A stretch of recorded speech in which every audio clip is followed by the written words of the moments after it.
Assalamualaikum warahmatullahi wabarakatuh. Bertemu kembali sahabat di kisah misteri yang berjudul Berhubungan dengan Hantu Tanpa Sadar. Cantik dari Gunung Gelis, bagian ketiga. Mari kita mulai. Let's go.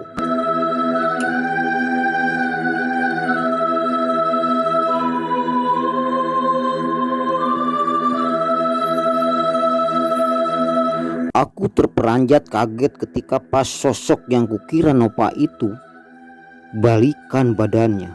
Dan ternyata yang terbaring di tempat tidurku itu bukannya Nopa. Badannya begitu menyeramkan. Dia tertawa mengerikan.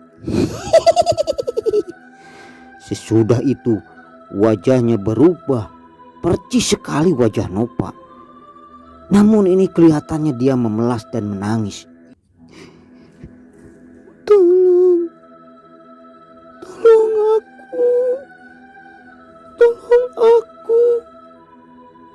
aku ingin pulang, tolong. Selang beberapa menit wajah itu berubah kembali. Wajah mengerikan, wajah yang bercucuran darah, penuh dengan luka-luka. Malam itu aku ketakutan. Aku berdoa, tapi aku gak jelas apa yang aku doakan. Aku membaca ayat kursi, tapi bacaanku ngawur. Saking takutnya aku. Karena bacaan yang aku bacakan semakin gak jelas. Sosok itu bangun dan melayang mendekatiku sambil mengucap, Tolong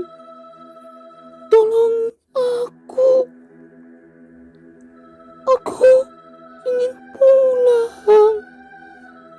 Sementara wajah itu berubah kembali seram.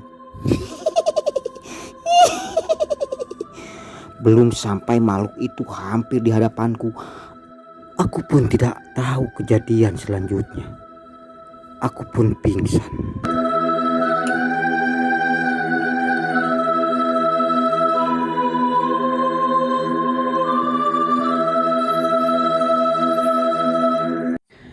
Kira-kira jam 5 subuh aku terbangun dari tidurku karena pintu ada yang mengetuk dari luar. Aku berdiri dan berkata, "Siapa ya?"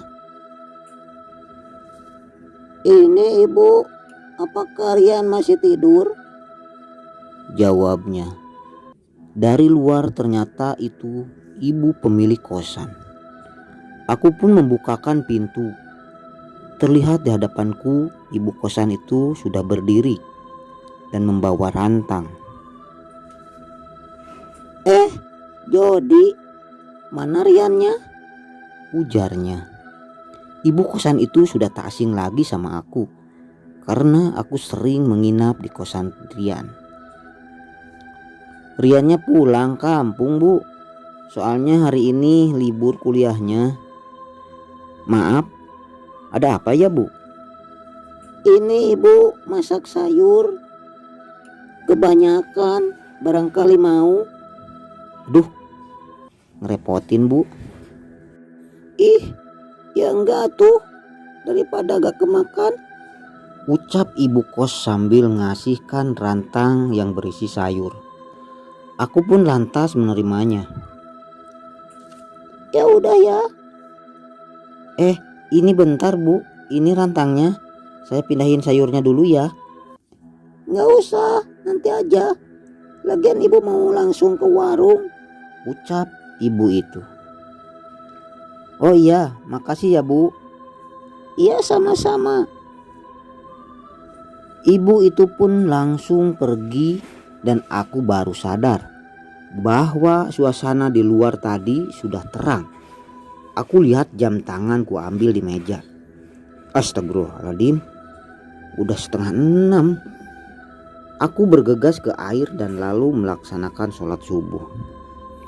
Pada rakaat kedua, kehusuan sholatku mulai goyah. Aku teringat kejadian semalam.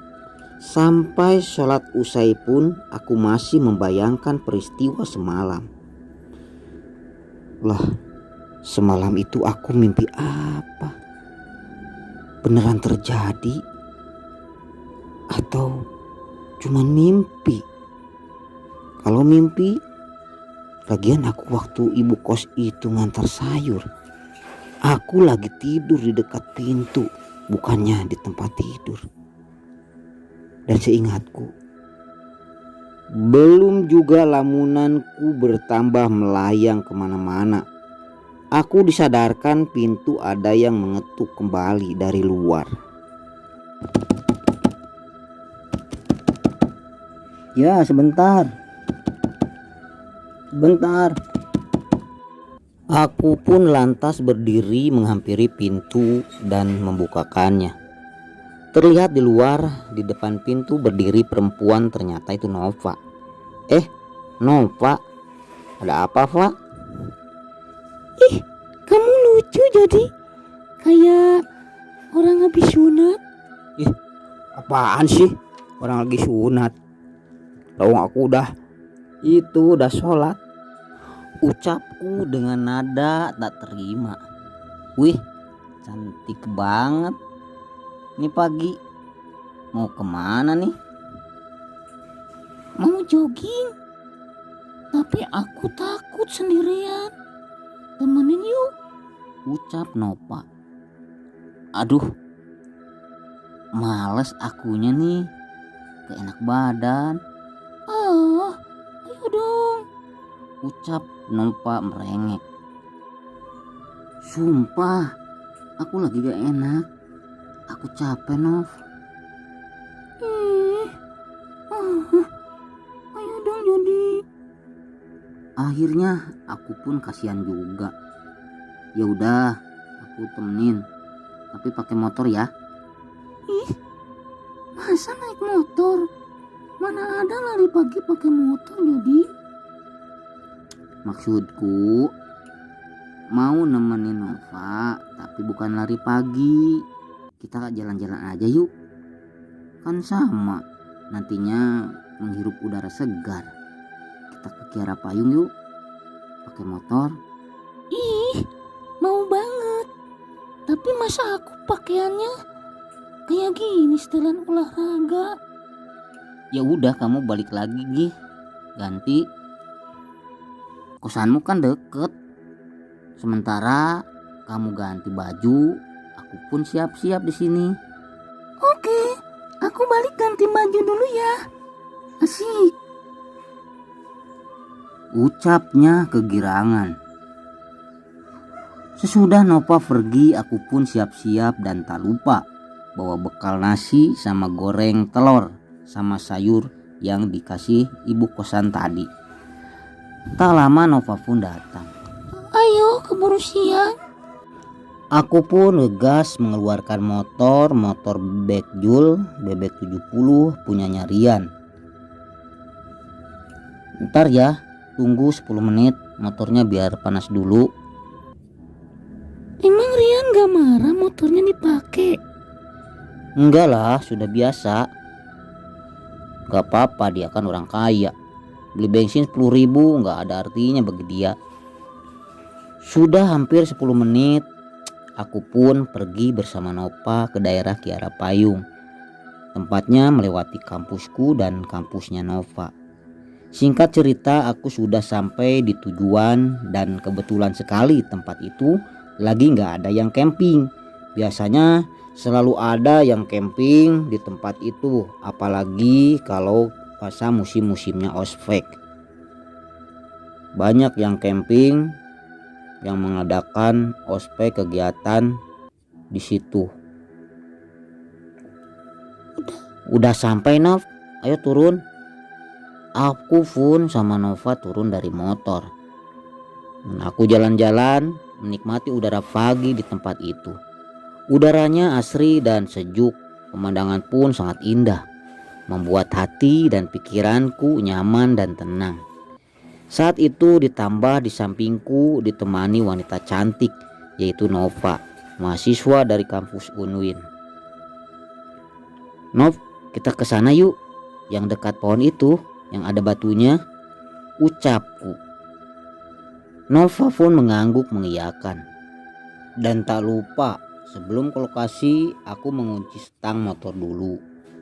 Biar aman karena lokasinya agak jauh dari motor tersebut. Dan juga lokasi tujuan gak ada jalan untuk kalau memakai motor. Sampai ku di tujuan, aku duduk di bawah pohon yang daunnya rimbun sekali. Tak lama Nova berkata, Jody, aku mau ngomong. ngomong? Emang dari tadi Nova gak ngomong? Ih, ini mah serius Jody. Ucap Nova sambil menyubitnya. Aduh, sakit dong. Lagian ngeledek rasain. Enak kan dicubit? Iya Nyonya cantik. Tuan Putri dipersilahkan untuk ngomong. Mau ngomong apa Tuan Putri? Ucapku ngeledek. Ih, apaan sih? Nggak jadi ah. Ucap Nova sambil membelakangiku. Ayo ngambek. Ya deh. Jadi serius sekarang. Emang Nova mau ngomong apa sih? Jody, Nova Nova apa? malu ah. Malu kenapa? Ih, gak jelas Nova nih. Nova mencintai Jody. Aku kaget bertambah bahagia banget sekali. Aku gak nyangka Nova yang seorang wanita berani, udah tak malu untuk menembak duluan. Dan bahagianya tadinya aku mengajak Nova ke tempat itu emang mau mengatakan perasaanku yang sebenarnya. Perasaan yang tak bisa dipungkiri lagi bahwa aku mencintai Nova. Aduh. Kok aduh? Enggak. Jody gak mau ya punya pacar Nova? Apa? Siapa yang bilang gak mau? Ya udah, diterima enggak cintanya Nova? Iya, Jody terima. Tanpa disangka olehku. Begitu aku selesai mengucapkan kata-kataku, wanita itu memeluk erat tubuhku. Makasih ya. Nova, jangan gini ah. Malu tahu, nanti ada yang lewat. Biarin, Nova seneng. Mana ada orang yang lewat sini. Ini tempatnya sepi. Iya, biasa aja. Jangan sampai meluk-meluk gini. Ya, tahu-tahu siapa aja. Siapa tahu ada yang lewat yang mau cari bakar gitu. Nova pun melepaskan pelukannya dan menatap pada diriku. Aku gak kuat melihat tatapan wanita yang ada di hadapanku. Wajahnya yang manis dan cantik. Sorot mata menatap tajam padaku dengan bulu mata yang lentik. Membuat hatiku luluh, lemah tak berdaya. Tak lama ia pun berkata, Ayang, Nova mau curhat boleh kan? ih, apa kok ayang? Bikin geli ah. Kok ayang sih manggilnya? Gak apa-apa kan kita udah jadian. Ucap Nova. Iya cantik. Nova mau curhat apa sih? Nova pun mulai bercerita. Sembari bercerita, kepalanya disenderkan di dadaku, membuat jantungku berdetak kencang dan hatiku gak karuan. Dan dengan sendirinya tak sadar, tanganku mengelus rambut Nova dengan perasaan penuh kasih dan sayang. Sementara itu, suara burung-burung di atas Suara burung ramai sekali di atas kepalaku di pohon tempat aku duduk di bawahnya. Seakan menyaksikan awal kisah cinta kami berdua. Tapi sementara Nova mencurahkan isi hatinya, waktu menunjukkan untuk berpisah. Wahai sahabat, sudah waktunya jadi undur diri. Semoga di episode berikutnya kita bertemu kembali. Akhirul kalam, wassalamualaikum warahmatullahi wabarakatuh. Bye bye.